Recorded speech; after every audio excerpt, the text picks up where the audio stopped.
It was the year 1940. Balakrishnan Menon was 24.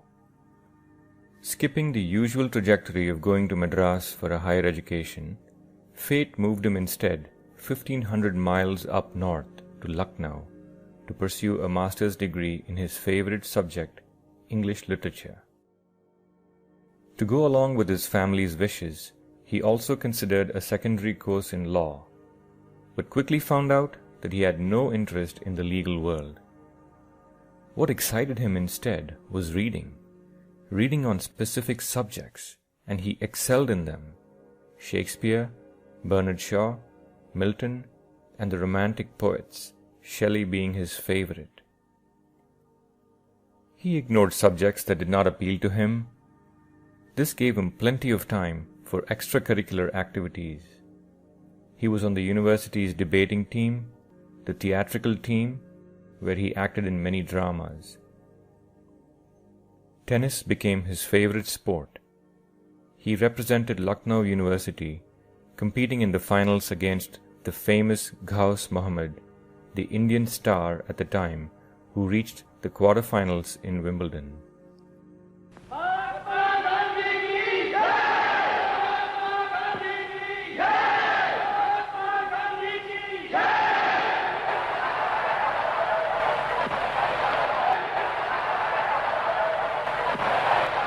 India's struggle for independence was reaching its height. The freedom movement led by Gandhiji was intense.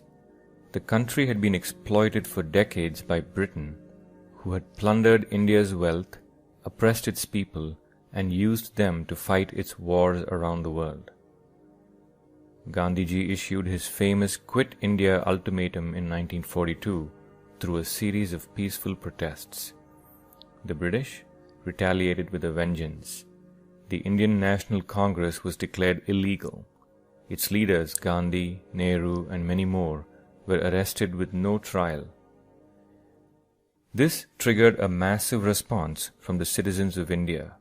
Laborers to housewives to university students poured out onto the streets.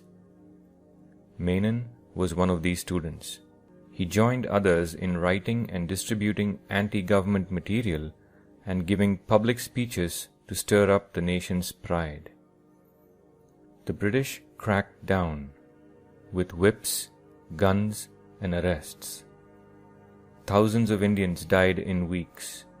Over 60,000 were imprisoned.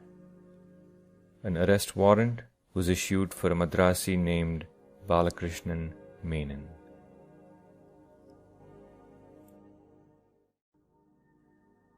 Menon went undercover, moving around for a year in the region of Kashmir as a fugitive with no place to rest, no decent food to eat, or proper clothes to wear. He decided to go to Delhi and boarded a bus at Ahmedabad. As soon as he got into the bus, he noticed an English officer asking passengers if they had seen a Madrasi. Menon quickly sneaked out the back of the bus. He saw a sign that said, "Earn while you learn," and ducked into that office, finding himself in the British Intelligence Communications Center. Luckily for him, the officer in charge was sympathetic to the Indian freedom cause, and recognizing Menon's capabilities, gave him a decent job within the safe confines of the military compound. Menon excelled at the job. In parallel, he intensely prepared for his literature final exams. His meticulous manners and dressing, combined with his natural flair for conversations, made him very popular amongst the officers. After spending a year in Ahmedabad, he moved out to Punjab, thinking that his 2-year-old case would be forgotten. On reaching Punjab, he began to advise students on distributing flyers and organizing public strikes. British officers soon learned of the Madrasi who was causing trouble. Menon was promptly picked up and thrown into prison near Delhi. In these makeshift prisons, there was no heating, light, or ventilation. The dark cells were overcrowded and extremely unhygienic. Conditions were miserable. To make matters worse, the prisoners were starved. There were frequent interrogations, beatings on the ankles with iron rods. As a result, disease began to spread in the prisons. Many died.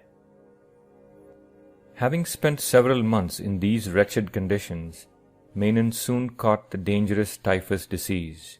His body quickly fell into a stupor. Fearing for his death, the jail keepers did to Menon what they did to so many others.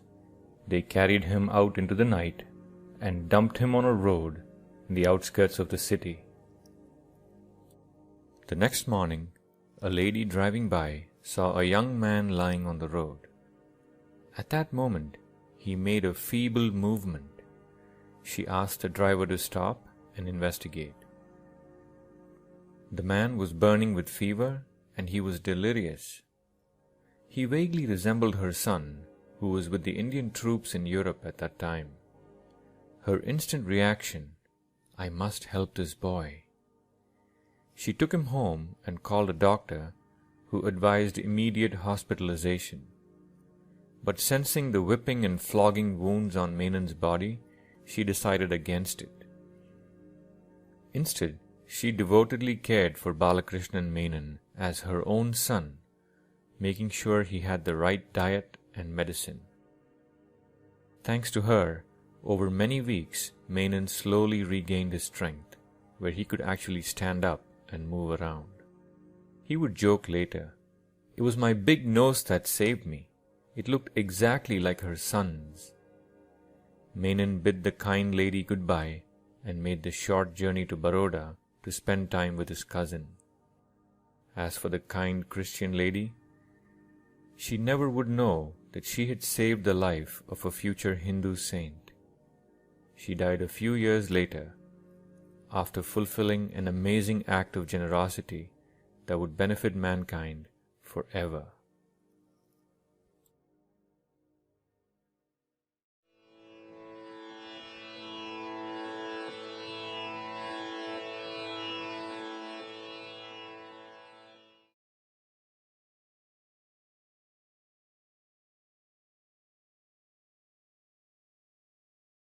Hari Om Namaskar.